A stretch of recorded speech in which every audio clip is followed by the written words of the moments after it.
राज्याचे मुख्यमंत्री म्हणून शपथ घेतील श्री देवेंद्र सरिता गंगाधरराव फडणवीस।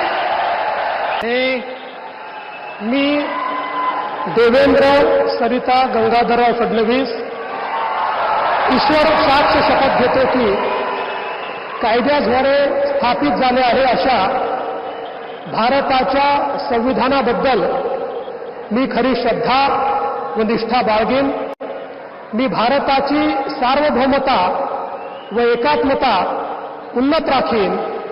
मी महाराष्ट्र राज्याचा मुख्यमंत्री म्हणून माझी कामे निष्ठापूर्वक व सत्सद विवेक बुद्धीने पार पाडेन आणि संविधान व कायदा यानुसार सर्व तऱ्हेच्या लोकांना मी निर्भयपणे व निपक्षपातीपणे